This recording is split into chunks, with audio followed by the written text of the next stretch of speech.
안녕하세요. 오늘 제 이혼 이야기를 들려드리고 싶어 사연을 쓰게 되었는데요. 긴 이야기가 될 테니 거두절미하고 바로 시작해 볼게요. 저와 남편은 맞선 자리에서 만나 결혼을 전제로 1년 5개월, 6개월, 대략 1년 반 정도 연애하고 결혼을 하게 됐어요. 결혼 정년기에 잘 아는 어르신의 소개로 만난 남편의 첫인상은 나쁘지 않았고, 4번의 계절을 남편과 지내보니 남은 세월도 함께하면 참 좋겠다는 생각이 들더군요. 그 무렵 남편에게 청혼을 받게 되었고 그 청혼을 수락하며 결혼 준비에 박차를 가하게 되었었죠. 그렇게 결혼을 하게 된 저희는 잘 지냈어요. 물론 시댁과도 잘 지냈어요. 특히 시누이와 사이가 꽤 좋았는데 적당한 거리를 두고 지내긴 하지만 서로 생일을 챙겨주기도 하고 고민거리가 있으면 서슴없이 연락해 고민 상담을 하는 등 외동인 저에게 여동생이 생긴 듯해 기분이 묘하게 좋더라고요. 금전적인 부분에서도 부딪히는 일이 없었던 것이 저희 친정뿐 아니라 시댁까지도 사업을 하고 계셨는데 큰 문제 없이 운영되고 있었고 그렇기에 두 집안 다 그럭저럭 재력이 있는 편이라 생활이 비교적 여유로웠어요. 결혼을 하고 난 후 양쪽 집뿐 아니라 남편까지도 안 사람은 집안 살림을 잘 이끌어야 한다는 생각이 강했고 전 그 뜻을 받아들여 일을 그만두고 전업주부로 지내게 되었죠. 뭐 이끌 살림도 없었던 터라 그냥 보통 전업주부와 다를 것이 없긴 했지만요. 남편이 연애할 때부터 저에게 입버릇처럼 하는 말이 있었어요. 혹시나 해서 말인데 시집살이? 고부 갈등? 이런 건 걱정도 하지 마. 우리 엄마가 우리 할머니한테 워낙 시집살이를 호되게 당해서 우리 엄마는 절대 시집살이 같은 거 안 시킬 거라고 나 어릴 때부터 말했었어. 그러니까 괜한 걱정하지 않아도 돼. 알겠지? 이런 남편의 말 때문이었을까요? 결혼에 대한 생각들 중 시집살이에 대한 걱정은 전혀 하지 않았었는데 막상 결혼을 하고 나니 그 온화하고 너그럽던 시무는 온데간데 없이 사라지고 저에게 시집살이를 시켜보려고 시동을 걸고 있더군요. 주로 전화로 제 속을 뒤집어 놓곤 했어요. 아가, 저녁 메뉴는 정했니? 네, 아까 그이가 연락이 와서 김치 콩나물국이랑 쭈꾸미 볶음이 먹고 싶다고 하더라고요. 그래서 그걸로 하려고 장봐왔어요. 뭐? 확실히 우리 민철이가 그걸 먹고 싶다고 한 게 맞아? 그럼요, 어머님. 전화까지 와서 해달라고 하던걸요. 그래? 그건 우리 민철이가 좋아하지도 않는 음식들인데. 혹시 네가 좋아하는 음식인데 민철이가 네 생각을 해서 해달라고 한 거 아니니? 그러지 말고 민철이 좋아하는 음식이랑 레시피 문자로 보낼 테니 그걸로 해서 먹이거라. 꼭 그걸로 해서 먹여. 알겠니? 전 2가지 메뉴 다 좋아하지도 않는데 시모 혼자 소설을 쓰더니 저녁 메뉴까지 정해주더군요. 전 알겠다고 말만 하고 남편이 먹고 싶다던 메뉴들로 저녁을 차렸고 남편은 엄지척까지 해보며 아주 만족스러운 식사를 마칠 수 있었죠. 그 뒤로도 이따금씩 저녁 메뉴에 대한 간섭은 이어졌고 전 기계적인 대답만 할 뿐 제가 정해놓은 대로 하곤 했습니다. 거기까진 참을만 했는데 메뉴 간섭은 시작일 뿐이었어요. 저를 정말 미치게 했던 건 바로 시댁 모임이 있는 날이었는데 그날엔 어김없이 시모에게 영상통화가 걸려왔어요. 아가, 오늘 입을 옷 정했니? 정했으면 어디 한번 보여주거라. 이렇게 시작된 시모의 간섭은 제 옷장에 있는 옷이란 옷을 다 꺼내 수십 벌 옷 중 가장 마음에 드는 옷을 결정하고서야 끝이 나곤 했어요. 언제나 그 끝은 제가 원래 입고 가려던 옷에서 크게 벗어나지 않았고 그때마다 시모는 늘 이렇게 말하더군요. 이게 다 널 위해서야. 가족 모임 날 다른 어른들도 많이 오시는데 괜히 차림 때문에 트집 잡히면 너만 기분 상할 거 아니니? 그러니 나쁘게 생각하지 말고 좋게 생각해 주려무나.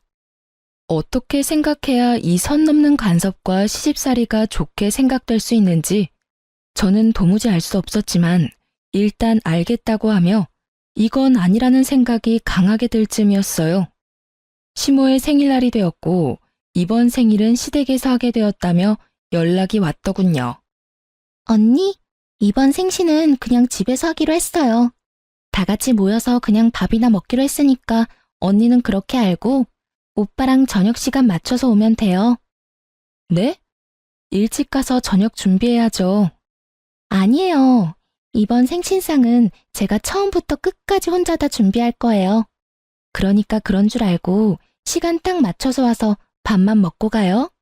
혹시나 일찍 오면 문도 안 열어줄 거니까 행여나 혹시나 일찍 올 생각은 하지도 마세요.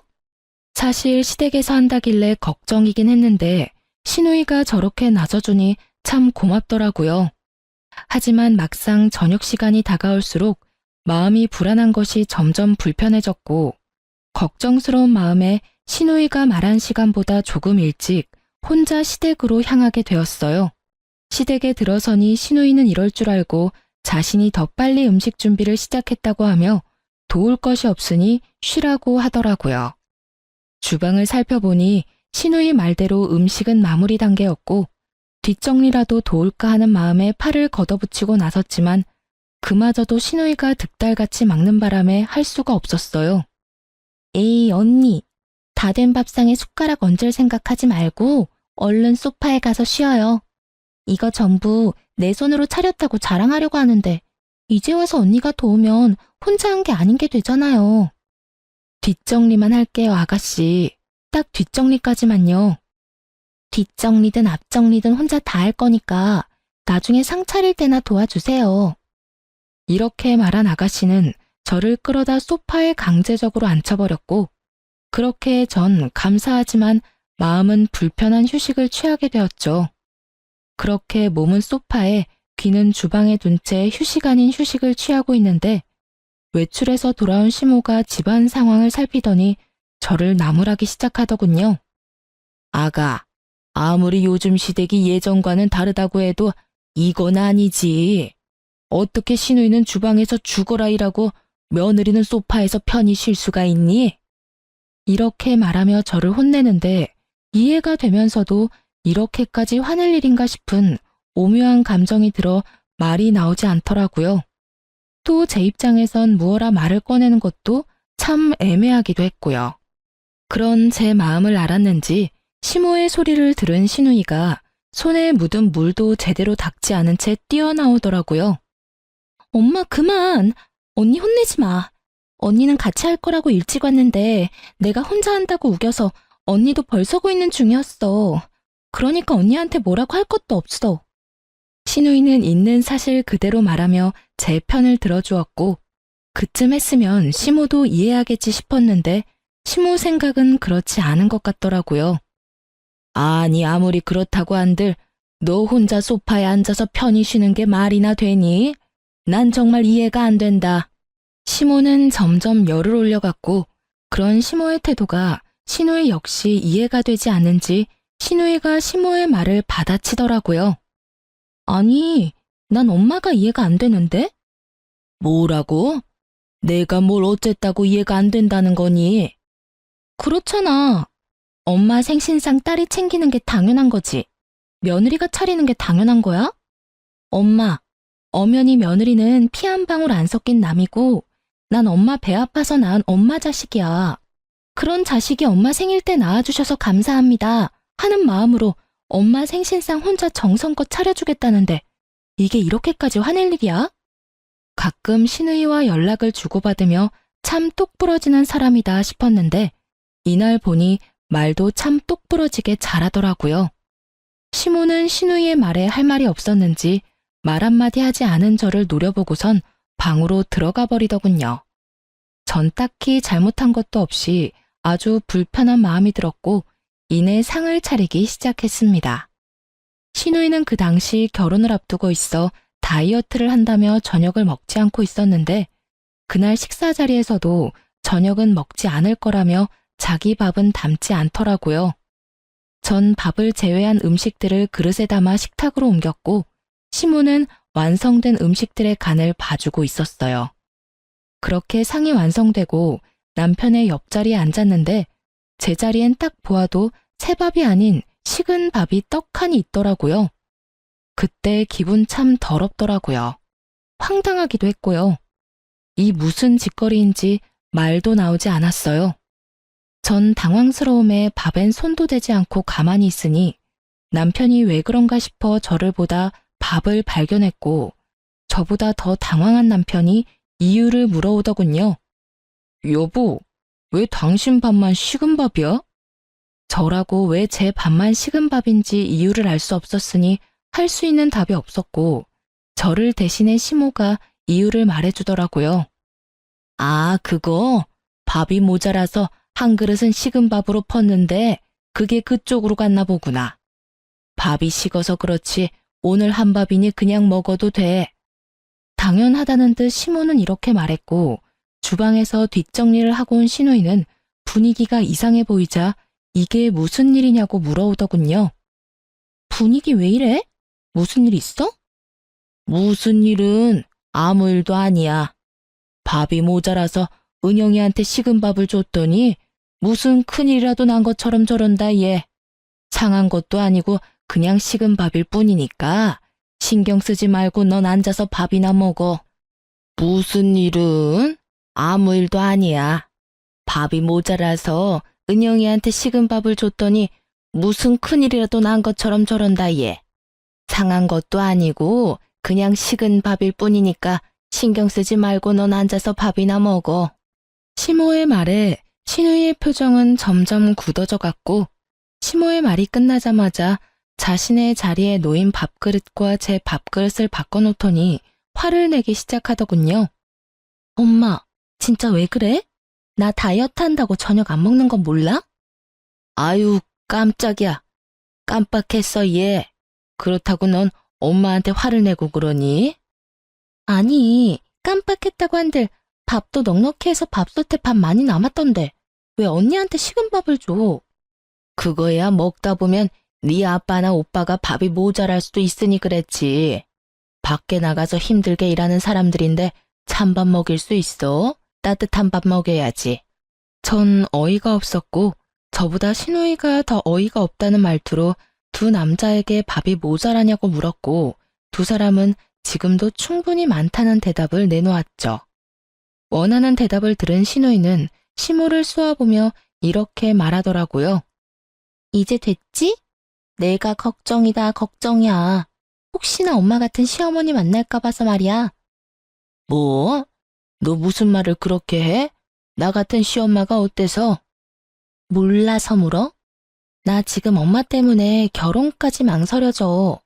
혹시나 시집 갔는데 시어머니가 나한테 이런 차별 대우를 한다. 난 사랑이고 나발이고 당장 이혼하고 돌아올 것 같은데 그래도 되지? 먹는 거로 차별하는 건 해도 너무 치사하잖아. 말 같지도 않은 말 하지도 말고 얼른 밥이나 먹자. 시부의 말에 시누이의 말이 끊기긴 했지만 정말 속이 다 시원하더라고요. 이런 제 마음과는 달리 시모는 기분이 확 상해버렸는지 붉어진 얼굴을 하고 방으로 들어가려는 듯 엉덩이를 들썩거렸지만 시부가 인상을 쓰며 쳐다보자 다시 자리에 앉아 밥을 먹기 시작하더군요. 그렇게 아슬아슬하던 식사가 끝나고 일상으로 돌아왔지만 좋기만 했던 부부 사이는 나빠지고 있었어요. 남편은 시모의 생일날 식은 밥을 대하던 제 태도를 탓하고 들었고 저 역시 가만히 있진 않았거든요. 국가 식은 밥 좀 먹는 게 어떻다고 어머니 생일날 분위기를 그렇게까지 만들어야 했어? 뭐? 난 한마디도 하지 않고 거기 앉아서 그저 숨만 쉬고 있었는데 상황이 그렇게 된 걸 나한테 따지고 드는 거야? 기가 막혀서 정말. 아니, 애초에 그딴 행동을 한 어머님이 잘못된 거 아니야? 난 정말 이유를 알 수 없어서 물어보는 건데 어머님, 왜 나 미워해? 어머니가 당신을 왜 미워해? 그러면 좋아서 식은 밥을 줬다고? 어머님은 나한테 따뜻한 밥 한 공기 주는 것도 싫을 만큼 나 미워하고 있어. 그걸 아가씨도 알고 나도 알고 아버님도 알고 계시는 것 같던데 당신은 왜 몰라? 여보, 어머니가 당신이 미워서 그런 게 아니라 상황이 그래서 그랬던 것뿐이야. 당신도 들었잖아. 혹시나 아버지랑 내가 밥이 모자랄까봐 그렇게 하셨다고. 그러니까 괜한 오해는 하지 말자. 누가 봐도 시모가 저를 미워하는 것이 맞는데 그걸 남편은 괜한 오해라고 하며 좋게 설명을 하고 나서더군요. 하지만 그 말들은 제 귀에 들리지 않았고 남편의 하나마나한 설명들로 풀리기엔 이미 제 마음이 상할 대로 상해버린 뒤였습니다. 자신의 설명에도 제가 여전히 투명하게 굴자 남편은 저를 속 좁은 사람으로 몰아갔고 저흰 처음으로 큰 말다툼을 하게 되었죠. 그날 이후 부부관계는 점점 소원해지기 시작했고 저 역시 사건의 본질은 보지 않고 무조건 제 잘못으로 몰아가는 남편의 행동에 실망감이 점점 커져만 가고 있었어요.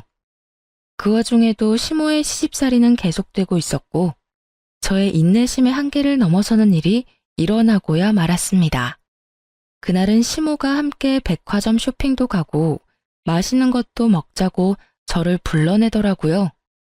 갑작스러운 통보에 적당한 변명거리가 없었던 전 하는 수 없이 시모와 백화점으로 가게 되었고 그곳에서 시모는 작정이라도 한 사람처럼 저를 무슨 하녀 부리듯 부려먹기 시작하더군요.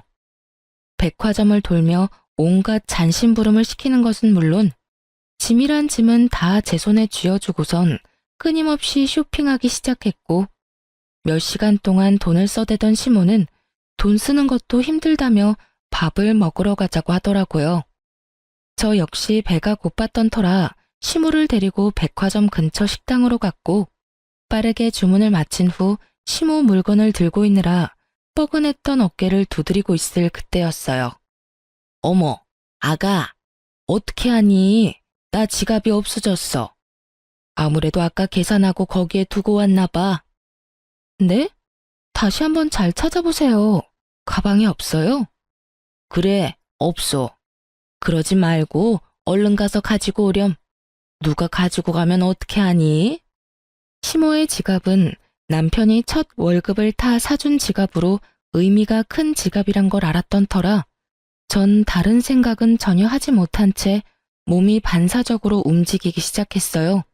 백화점에 도착한 저는 마지막 매장에 들러 지갑을 찾기 시작해 시모가 돌았던 매장을 차례대로 돌며 지갑을 찾아보았지만 어디에도 없었고 CCTV라도 돌려봐야 하나 싶어 고객센터로 발길을 돌리는 순간 시모에게서 전화가 오더군요. 아가, 얼른 다시 오렴. 지갑 찾았어. 네? 지갑 찾았다고. 자켓 주머니에 있지 뭐니? 아, 주머니에요? 그래, 10년 감수했다 정말. 어쨌든 지갑은 있으니까 얼른 오렴.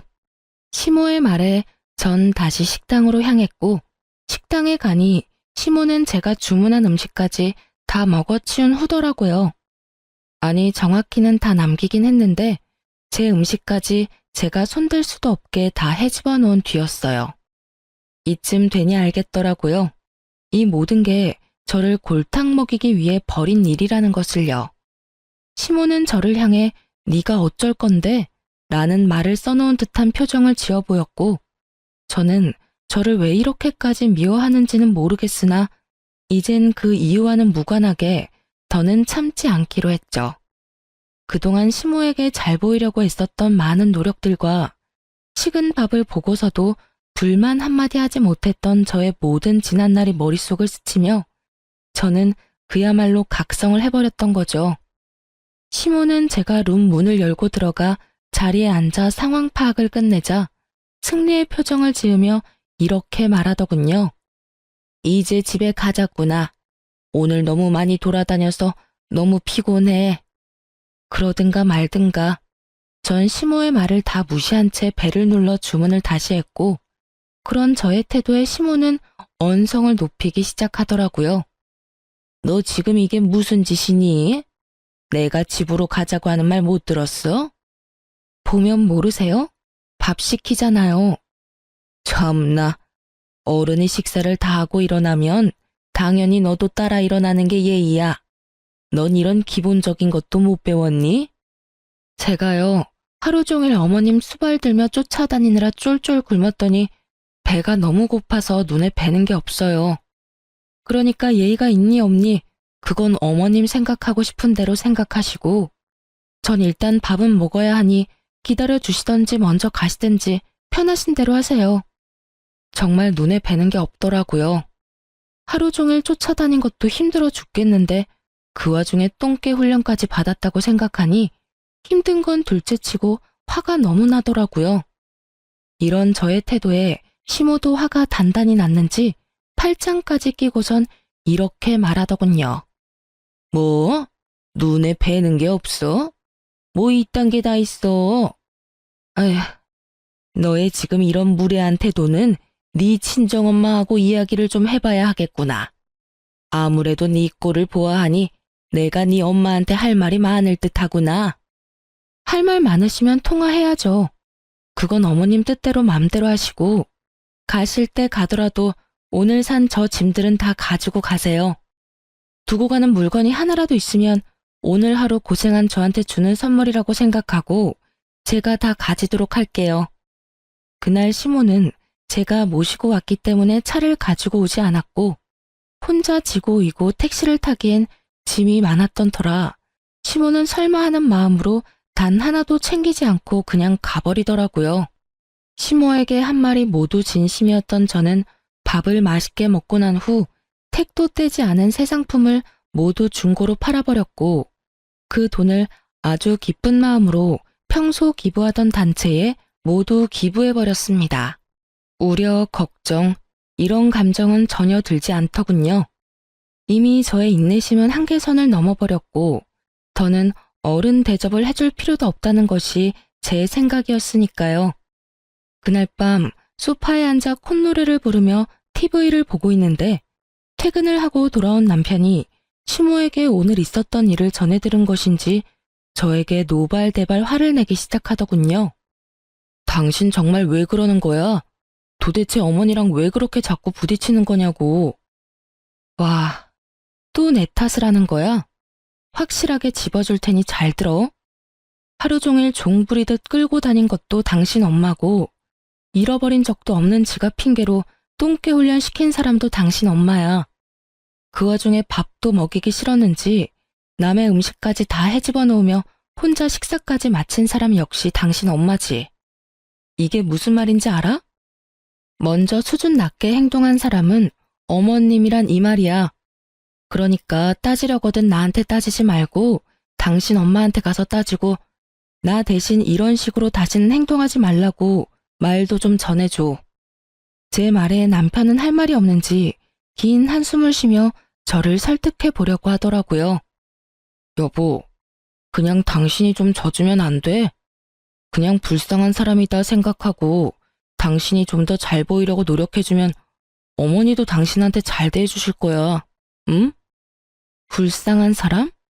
당신 눈엔 어머님이 불쌍해 보여? 난 전혀 그렇게 보이지 않아서 말이야. 난 내가 더 불쌍해. 이유 없이 미움받는 내가 더 불쌍하다고. 난 당신 뜻대로 그런 노력할 생각은 추호도 없으니까 나한테 괜한 기대도 하지 마. 제 말을 듣고 있던 남편은 또다시 큰 한숨을 쉬더니 부랴부랴 짐을 챙기기 시작하더군요.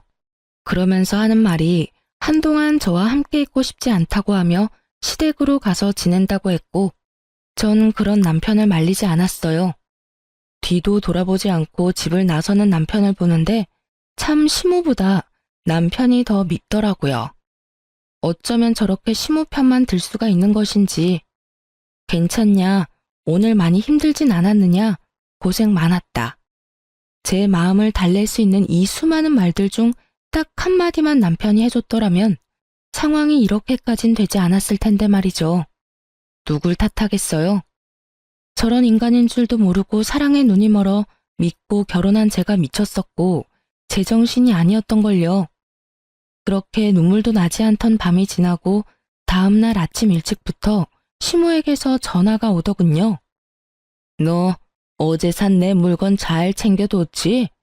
그거 가지고 집으로 좀 넘어오거라.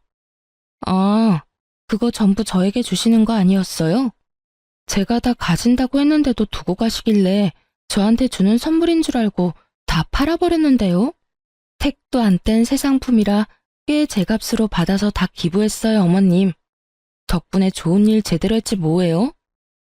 말 그대로였어요. 마음먹고 한 쇼핑이었기에 그 금액이 적지 않았고 시모는 이때껏 들어본 적도 없는 괴성을 지르며 화를 내기 시작하더군요. 너 정말 미친 개야? 그게 돈이 얼만데 뭐? 다 팔아서 기부를 해? 네가 제정신이야? 돈이 썩어나는 게야? 기부를 하려거든 네 돈으로 할 것이지 왜 내 돈으로 기부를 하냔 이 말이야. 어디서 너 같은 게 우리 집에 들어와서는 내 골머리를 썩게 만드는지 이런 미친 거사. 이미 예상했던 터라 놀랍지도 않더라고요. 전 휴대전화를 스피커로 해놓고 시모가 고함을 지르든 노래를 부르든 대꾸도 하지 않은 채 하던 일을 했고 어느새 전화는 끊겨 있더라고요. 그렇게 얼마 지나지 않아 친정엄마에게서 전화가 왔고 그 전화로 전 이혼을 결심하게 되었어요. 엄마, 아침부터 무슨 일이야? 무슨 일 있어요? 무슨 일은 나 말고 너한테 있던데 네 시어머니 전화 왔더라. 아니 무슨 그런 몰상식한 여자가 다 있니?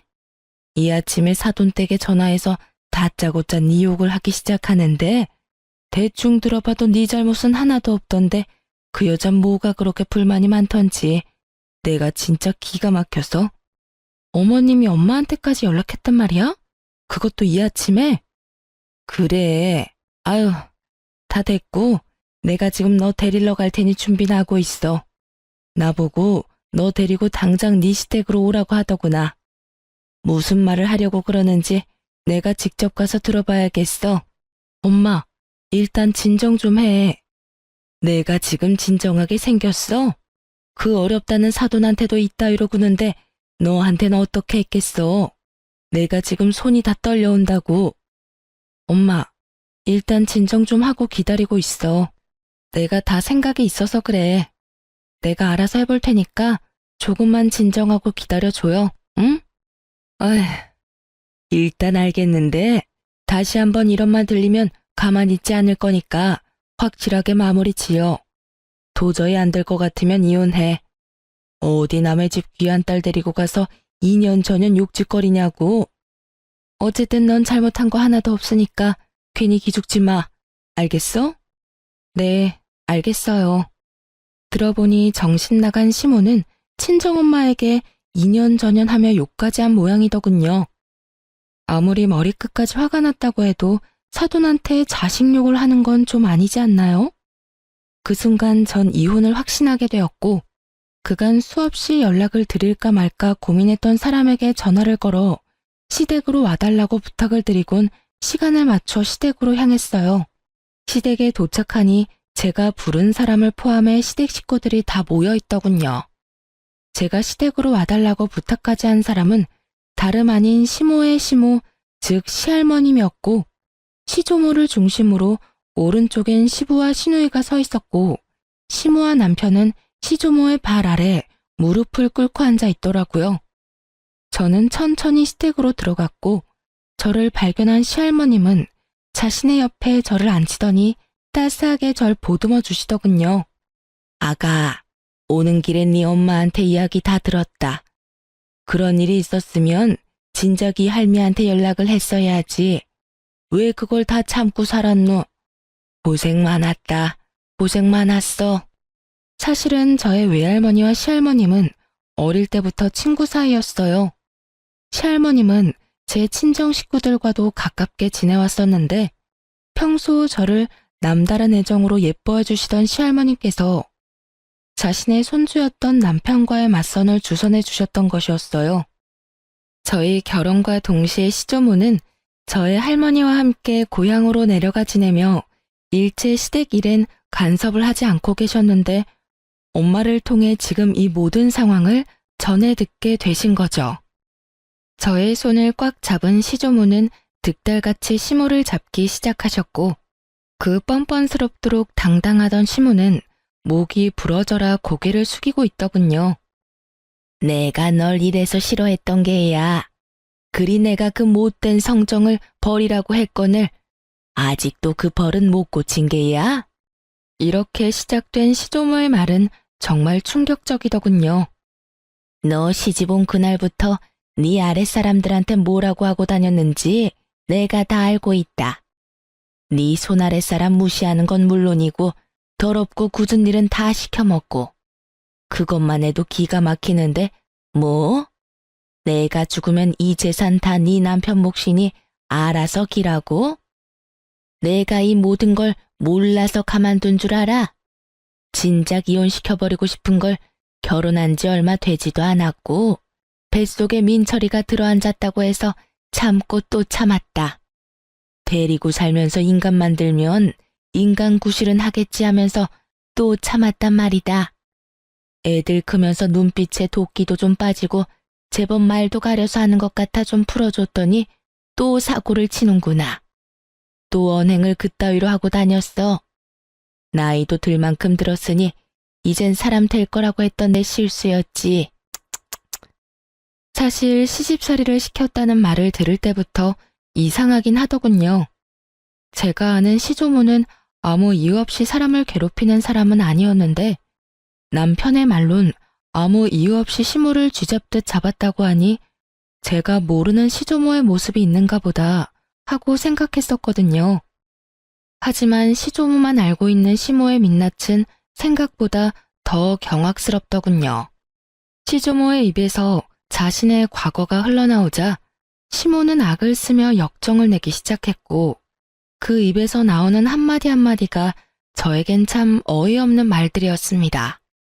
저 역시 며느리가 마음에 들지 않아 사람 좀 만들어 보려고 그렇게 했던 거예요, 어머님. 어머님은 저한테 그렇게 하셔놓고 저는 왜 며느리 길들이면 안 되는 건가요? 이 얼마나 기가 막히고 코가 막히는 말인가요? 시댁으로 오는 내내 될 수 있으면 말을 아끼자 하고 생각했는데 이렇게 상황이 흘러가니 그냥 참고 있을 수가 없더라고요. 어머님, 전 아무리 생각해도 어머님께 큰 잘못한 것이 없는데 저의 어떤 점이 그리도 미우셨어요? 제가 뭘 그렇게 잘못했길래 절 길들이려고까지 했는지 정말 궁금하네요. 저요, 어머님이 저한테 적대적으로 대하기 전엔 전화도 자주 드리고 살갑게 굴며 어머님의 말도 안 되는 트집에도 다 맞춰드리려고 노력했었어요. 그런데 그런 제 노력에도 어머님은 그저 저를 미워만 하셨었잖아요. 제 말에 어머님은 아무런 말도 하지 못하고 있더군요. 당연한 일이었어요. 백화점 사건이 있기 전까지 전 시모에게 잘하려고 애썼고 시모의 말도 안 되는 시집살이에도 이렇다 할 말대답 한 번 한 적이 없었으니까요.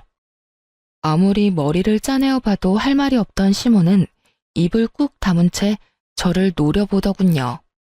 그런 시모의 행동에 서름이 터져버린 저는 그간 시모의 행동을 하나하나 다 읊어주었죠. 제 말이 길어질수록 시조모와 시부의 얼굴은 점점 굳어져만 갔고 제 말이 끝나자 시조모는 믿을 수 없다는 듯 화를 내시더라고요. 이 말이 다 사실인 거야?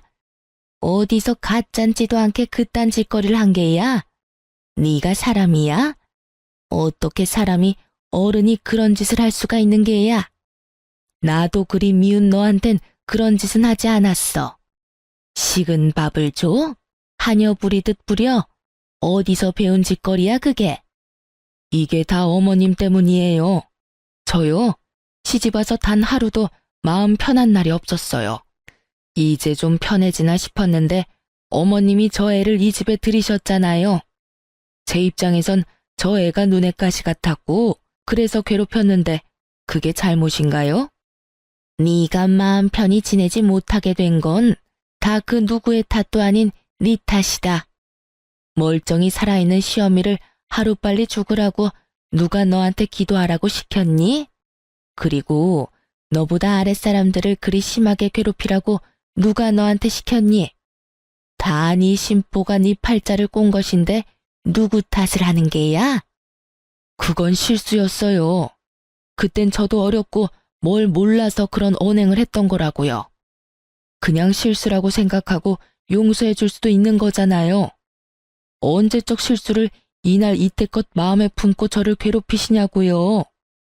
이렇게 말한 시모는 눈물을 쏟아냈고 저는 그런 시모가 어이가 없더라고요. 그리 잘하는 사람이 아무 잘못도 없는 저를 그리 미워했다고 생각하니 화가 나기도 했고요. 그럼 어머님은 그런 이유로 절 괴롭히신 거예요? 제가 할머님과 오래 알고 지낸 사이란 이유 때문에요? 그게 더 말이 안 된다고 생각하진 않으세요? 아니, 그리고 그게 이유가 된다고 한들 어머니 말대로 그게 언제적 이야기인데 저를 괴롭히세요. 왜 친정엄마한테까지 전화해서 2년 전년 제 욕까지 하셨냐고요? 저의 분노는 극에 달해버렸고 시모 역시 악에 바친 듯 저에 대한 불만들을 쏟아내더군요. 난 네가 이래서 싫었다. 네 행동, 생김새, 말투 모든 게 다 싫었다고. 특히 네 그 건방짐이 제일 싫었다. 날 깔보는 듯한 그 눈빛에서 나오는 그 건방짐이 미친 듯이 싫었다고. 정말 미쳐버린 것이 아닌가 하는 생각이 다 들더라고요. 전 정말 맹세코 일이 일어나기 전까진 시모에게 살갑게 대했기에 저 정도 자격지심이면 병이라는 생각마저 들기도 했습니다. 제가 싫다며 소리를 질러버린 시모는 급기야 남편을 보며 이렇게 말하더군요. 이왕 일도 이렇게 됐고 민철이 너 당장 이혼해. 더는 이딴 년이 너하고 사는 꼴은 보기도 싫다. 시모는 결국 이혼이란 말을 입에 올렸고 남편은 되묻기만 할 뿐 아무 말도 하지 않더라고요. 당신 무슨 말이라도 해봐. 당신은 어머님이 이혼하라고 하면 나랑 이혼까지 할 생각이야? 당신은 생각이 없어? 전 남편에게 따져 물었고 그런 제 행동이 또 마음에 들지 않았던 시모는 저에게 무시무시한 태세로 달려들더군요. 이년이 어디서 내 아들한테 그딴 식으로 말을 해. 내가 이년을 그냥. 이러면서 달려드는데 저도 모르게 시모를 밀쳐버렸고 바닥에 고꾸라진 시모를 본 남편이 미쳐 날뛰기 시작하더라고요. 너 진짜 미쳤어. 어디서 시어머니를 밀치는 거야? 당장 이혼해. 나도 너 같은 년이랑 한시도 못 살겠으니까 이혼하자고. 그래, 이혼하자. 그까짓 이혼 해줄게. 변명할 생각도 남편에 대한 미련도 조금의 마음도 남아있지 않더라고요. 전 모든 걸 체념한 채 이혼을 하겠다고 했고 제 말이 끝나자마자 시조모 역시 시부를 보며 이렇게 말씀하시더군요. 아비야, 너도 이혼하거라. 더는 저런 물건이랑 너랑 사는 꼴은 보고 싶지 않구나. 어머니, 그게 무슨 말씀이세요? 이혼이라니요? 이제 와서 이혼이라니 그게 말이 된다고 생각하세요? 그 모진 시집살이 다 견디고 인제야 좀 살만해졌는데 이혼이라니. 전 절대로 이혼 못합니다. 시조모의 말에 시모는 그게 무슨 말이냐며 따지고 들었지만 시부는 그런 시모의 말은 들리지도 않는다는 듯 오직 시조모의 얼굴만 바라보더군요. 지금까지 한 말이 다가 아니란다, 아비야. 저 물건은 고얀 행동뿐 아니라 입으로도 죄를 짓고 있더구나.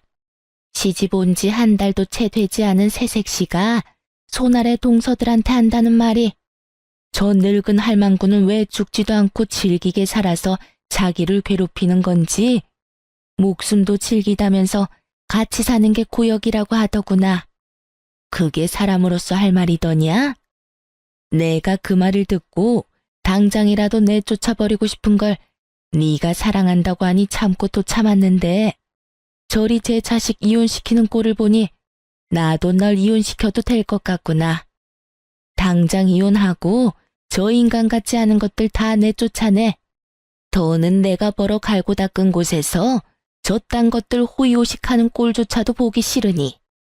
이미 시모의 민낯을 알아버린 시부는 오만 정이 떨어지신 듯 그 자리에서 고민도 없이 알겠다고 했고 시모와 남편은 그제야 다시 무릎을 꿇고 빌기 시작하더군요.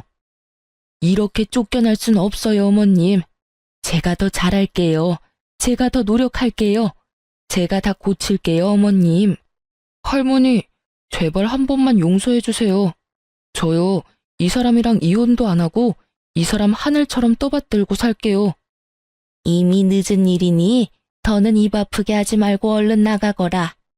우리 민철이 이 집안의 대를 이을 하나뿐인 아들이라고요. 장손을 어떻게 내쫓을 수가 있으세요? 하나뿐인 아들? 요즘 세상이 어떤 세상인데 그런 말을 하는 겐지. 민정이 잘 보고 들었지? 앞으로 할미가 물려주는 재산 어떻게 꾸려나갈 건지 생각해서 이 할미한테 알려주거라. 혹여나 네 어미나 오빠한테 한 푼이라도 흘러가는 순간 너도 쫓겨날 테니 그리하라. 시주모의 통보와 함께 모든 일은 빠르게 진행되었어요. 두 사람은 그 자리에서 맨몸으로 쫓겨나 버렸고 남편은 시부의 회사에서 마저 쫓겨나 실업자 신세가 되었죠. 거기에다 시무는 그동안 사치스러운 생활을 하며 자신의 친정으로 재산을 빼돌리고 있었던 점이 드러나며 재산은 한 푼도 받지 못하고 이혼했다고 하더라고요. 저 역시 시모와 남편에게 위자료를 받고 이혼을 하게 되었습니다. 그렇게 질긴 악연은 끝이라고 생각했는데 말 그대로 질기긴 정말 질기더라고요. 다름 아닌 전 시모가 저를 찾아왔으니까요. 무슨 일이세요? 아가, 내가 부탁이 있어서 왔어. 부탁이라뇨. 그게 어려운 건 아니고 어머님께 말 한마디만 해주면 안 되겠니? 우리 민철이라도 좀 받아달라고 말이야. 난 어떻게 되든 상관없는데 우리 민철이는 아직 살아갈 날이 많이 남았잖니. 그러니 네가 그간의 정을 생각해서라도 우리 민철이만이라도 그 집에서 살게 해달라고 해다오. 네가 말하면 다 들어주실 게야. 정말 반성해서 흘리는 눈물이 아닌 억지로 쥐어짜내는 눈물인 게 어쩌면 그리도 티가 나는지. 속아주고 싶어도 속아줄 수가 없더라고요. 그래서 전 더욱 단호하게 전시모에게 물었어요. 제가 왜 그래야 하는데요? 자신의 눈물을 흘리며 부탁을 하면 당연히 들어줄 것이라고 생각했는지 저의 단호한 태도에 전 시모는 적잖게 당황을 한 것 같더라고요. 그 짧은 순간이었지만 미간이 구겨지는 것을 제 두 눈으로 봐버렸거든요. 하지만 이내 다시 불쌍한 척을 하며 저에게 애원하기 시작하더군요. 너희 사랑하는 사이였지 않니? 민철이랑 나 오갈 데도 없는 신세다 지금. 민철이 이모한테라도 신세를 져볼까 하고 찾아갔는데 문도 열어주지 않고 연락도 받지 않아 갈 곳도 없는 신세라고. 내가 자기들한테 어떻게 했는데? 내가 그간 가져다 준 돈이 얼만데? 어떻게 그렇게 연락을 딱 끊을 수가 있는지. 이렇게 벌 받을 만큼 받았으니 제발 이렇게 부탁하마. 민철이만이라도, 응? 그 벌의 양은 누가 정해주었기에 받을 만큼 받았다고 하는 것인지, 받는 사람이 다 받았다고 하면 피해자는 당연히 용서를 해줘야 하는 것인지, 도무지 전 이해가 되지 않더라고요. 전 시모는 물론이고 전 남편조차 용서하지 않았고 그랬기에 시모의 그 말도 안 되는 부탁은 들어줄 생각조차 없었죠. 저 이제 그 집이랑은 상관없는 사람인 거 잊으셨어요? 직접 그렇게 만드셨잖아요. 어쨌든 전 이제 그럴 능력도 없고 그럴 마음도 없으니 그런 부탁하지 마세요. 제 말에 이때껏 거짓 눈물로 애원하던 시모는 말이 끝나자마자 제 머리채를 잡고 흔들기 시작하더군요. 워낙 가까운 거리기도 했고 갑작스럽게 일어난 일이라 미처 피할 틈도 없이 머리채가 잡혀버렸고 무슨 힘이 그렇게도 대단한지 아무리 발버둥 쳐보아도 있는 힘껏 잡아준 시모의 소나기에서 벗어나지 못하겠더라고요. 이거 나요. 노라고요. 너 인연 오늘 너 죽고 나 죽는 날이다. 그런 부탁을 하지 마. 오냐, 네 말대로 그런 부탁은 이제 할 일이 없을 거다. 오늘 너 죽는 날이니까 말이다. 저는 고함 소리와 함께 전 시모 역시 고함을 질러댔고 무슨 일인가 싶어 나온 옆집 분이 경찰에 신고를 해주신 덕에 시모의 손에서 벗어날 수 있었습니다. 그렇게 전 시모는 경찰서로 끌려갔고 다신 저를 찾아오지도 찾지도 않겠다는 각서를 받고 합의를 해주었어요. 그 후 소식을 전해들은 시누이에게서 연락이 왔더라고요. 언니, 이야기 들었어요. 괜찮아요? 네, 좀 놀래서 그렇지 다친 곳은 없어요. 다행이다. 이야기 듣고 얼마나 놀랐는지 몰라요. 제가 엄마랑 오빠 살 작은 집 얻어줬으니까 앞으로 언니 찾아갈 일은 없을 거예요. 아가씨 마음 이해 안 되는 건 아니지만 할머니 알면 어쩌려고 그랬어요? 모르긴 몰라도 크게 화내실 텐데. 아, 그건 걱정 마세요. 할머니하고 아빠한테 다 허락 받고 얻어줬어요. 제 딴에는 마지막 효라고 생각하고 해드린 건데 엄마는 그게 시작이라고 생각했는지 이것저것 요구가 많아지더라고요. 그래서 저도 연락 끊어버렸어요. 언니도 알다시피 제가 오빠처럼 엄마 사랑받으며 자란 자식도 아니고 낳아주시고 키워주신 값은 다 했다고 생각해서요. 쉬운 결정은 아니었을 텐데 아가씨도 마음고생 많이 했겠네요. 괜찮아요? 네, 전 생각보다 괜찮아요. 저보단 오빠가 큰일이죠 뭐. 제가 유일한 희망이자 마지막 돈줄이었을 텐데 저마저 연락 끊었더니 들리는 소문엔 어디 작은 회사에 취업은 했다고 하더라고요. 그런데 뭐 버텨내겠어요? 한평생 고생이란 모르고 편하게만 살았는데. 뭐 이제 알아서 잘 살기만을 바라야죠. 그렇게 말을 마친 시누이는 앞으로 언니 동생하며 지내도 되겠냐며 저에게 조심스럽게 물어왔고 전 알겠다고 했어요. 앞서 말했다시피 동생 하나 생긴 기분이 좋기도 했고 저를 잘 챙겨주었던 시누이와 계속 연락하며 지내고 싶기도 했거든요. 시누이뿐 아니라 할머니와도 가끔 보고 지내고 있어요. 저를 만날 때마다 제가 그런 일을 겪게 된 것엔 할머니의 책임이 크다며 자책 아닌 자책을 하시더니 어느 날엔 할머니의 건물에 소품 가게를 하나 차려주시더라고요. 회사도 결혼한 후에 그만두고 무슨 일이라도 해야 아픔이 빨리 잊혀진다고요.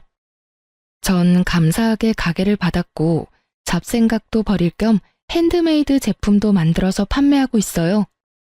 가끔 너무 쉽게 이혼을 한 것인가 싶은 순간도 있긴 하지만 더는 전 남편을 사랑하지 않았고 참고 더 살았다간 어떤 꼴을 보고 당하게 될지 모르는 일이니 후회는 하지 않으려고 해요. 요즘 전 옆 커피가게 사장님과 자주 왕래하며 지내고 있어요. 네, 여러분이 생각하시는 그런 관계로 지내는 거 맞습니다. 아침 저녁으로 커피를 사 먹으러 가다 보니 자연스럽게 가까워졌고 어느 날부턴 제가 제일 좋아하는 커피를 가지고 사장님이 직접 찾아오기 시작해서 시간을 자주 보내게 되었죠. 그 이후 사장님과 가끔 밖에서 밥을 먹기도 하고 술도 먹으며 서로 알아보는 단계를 거치고 있어요. 지금까지 지켜본 바론 성실하고 다정한 사람인 것 같아 좀 더 지켜보려고 합니다.